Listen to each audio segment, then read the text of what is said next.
Hello, good afternoon, and welcome to the second part of the conference from the 10 to Validate project. So we are going to listen to several very interesting and inspiring presentations. And the first one that is going to be held is Annika Hase and Samuel Wunsch. They come from the Institute of Inclusive Education from Germany. And the title of the speech is Institute for Inclusive Education. People with so-called intellectual disabilities are teaching at universities. So we think that we are going to listen to a very interesting conference. Please, Annika, thank you very much. Vielen Dank for your attendance to this conference. The floor is yours. Thank you very much. I will just share my screen. Okay, I hope you can all see it now. Good afternoon.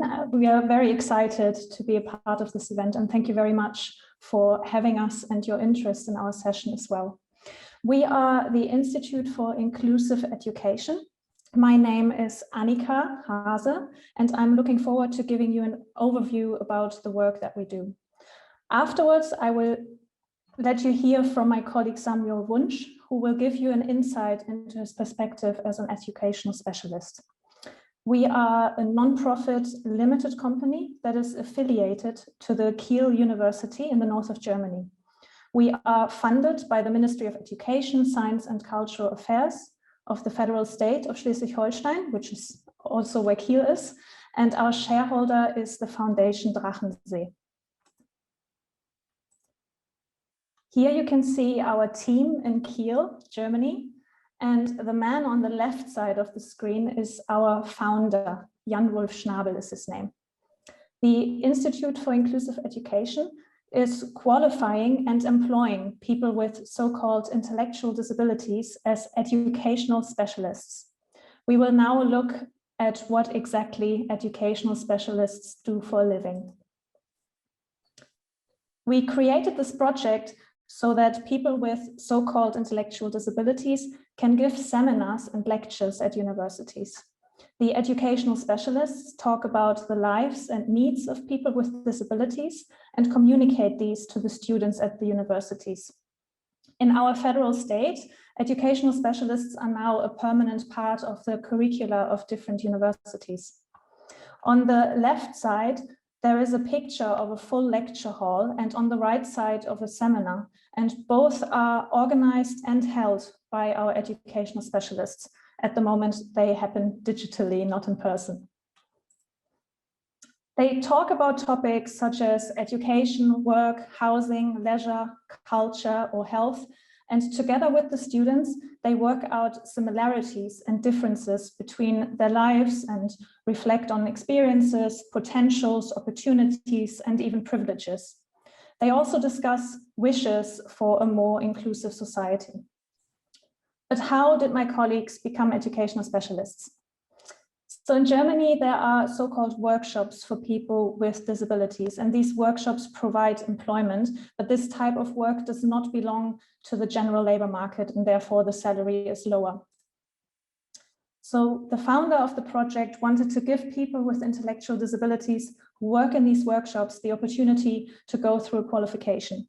And once qualified, they would become educational specialists and get employed on the general labor market, earn more salary, and be subject to social insurance.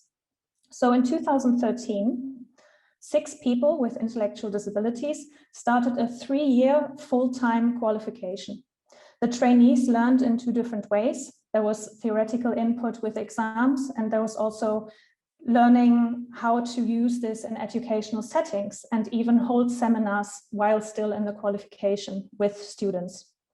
The qualification is based on a manual that we created as well, and it has 5 different modules, and it's always centered around the strengths and competencies of the trainees in the program.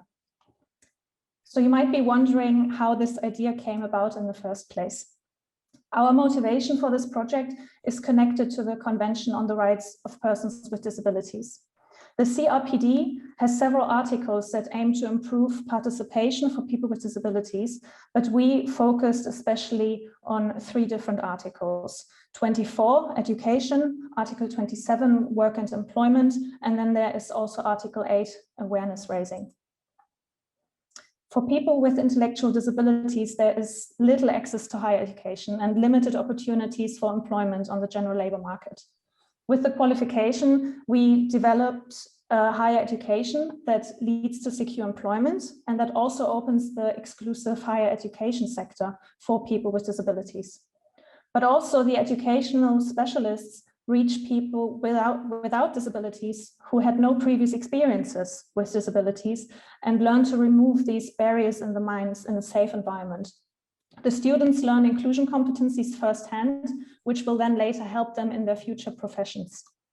So the idea was to not only give people with intellectual disabilities access to an education and secure employment, but to also utilize their knowledge as experts in their own cause to talk to students, teachers, professionals, administrative staff, and even politicians about what it's like to be a person with disabilities in an exclusive society.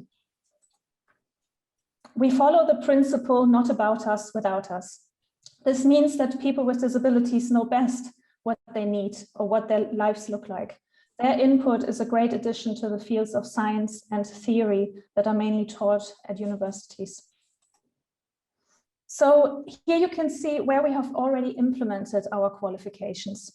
In Kiel and Heidelberg, where you can see the stars, we already employed educational specialists. In Cologne, Stendal, Leipzig, and Dresden, the qualifications are currently running, and next year the trainees will be finished. In Neubrandenburg, the qualification will start this year. And there are several other places where we are already in the planning of implementing qualifications, hopefully soon. Because our 5-year goal is that we want to have educational specialists all over Germany, but at least 60 qualification positions at 10 universities in Germany. And then, if possible, we also want to have educational specialists worldwide. I would now like to hand over to my colleague Samuel, who will give us an insight into his personal development and life as an educational specialist. And for that, I will just stop my presentation and pass over to you, Samuel. Yes, thank you very much. Also, hello from me. I'm also very excited to be here. And yes, my name is Samuel Wunsch, and I am employed as an educational specialist since 2016 at the Institute of Inclusive Education. I would like to start my presentation with telling you about my disabilities. After that, I will describe to you my professional development. And finally, I will end the presentation on telling you why the qualification was worth it for me. But let's start with chapter 1, my disabilities. I have a physical disability, and my physical disability is that both of my wrists, ulna and radius, are fused together, which means that I can't lift and carry heavy objects. Then I have a learning disability, and my learning disability means that it sometimes takes longer until I have understood something correctly and can implement it accordingly. And this also results in slower reactions.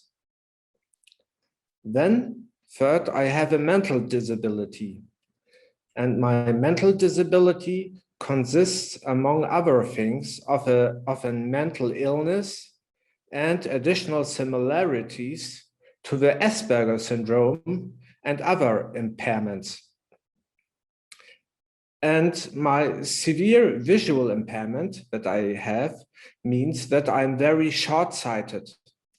But apart from wearing glasses, you can't notice my visual impairment. Let's move on to chapter 2, my professional career. Before my current job, I worked in a workshop for people with disabilities for many years. At the beginning, it was quite fun, but with time, the work became very or quite boring. And during that time, I also lacked certain skills, such like social skills. I also lacked professionally development opportunities and the chance to advance professionally.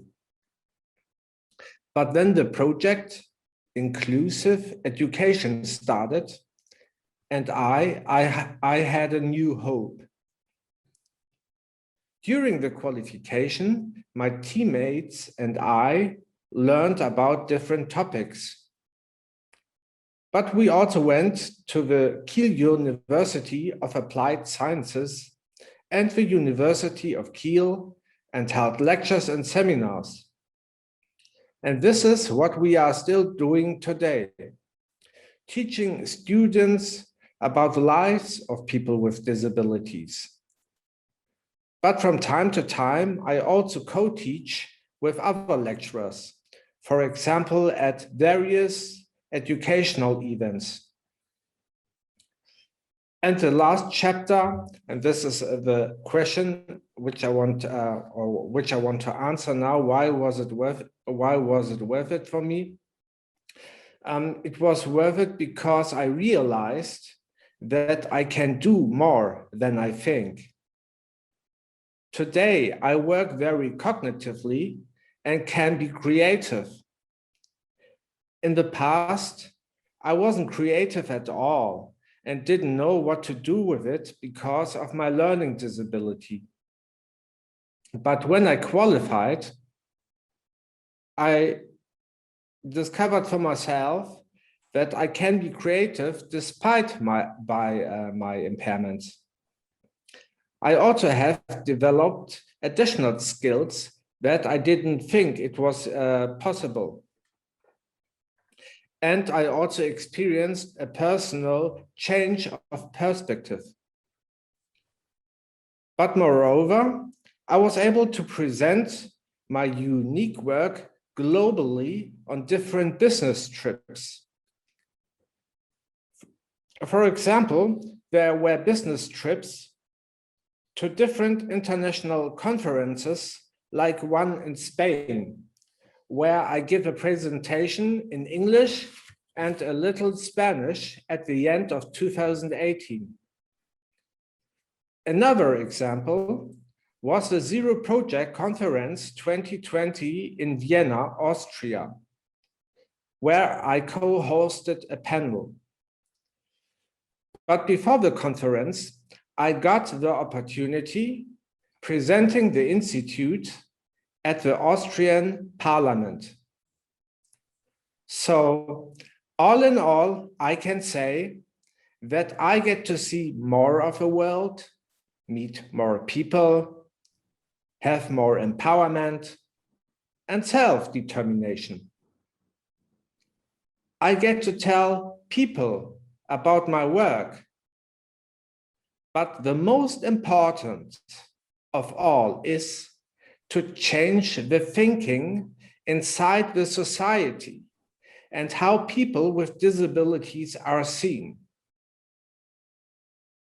I can help make that change because what I know and what I can do, only I know and only I can do, and there's no one else in the world who can do it because I am unique. So thank you very much for your attention.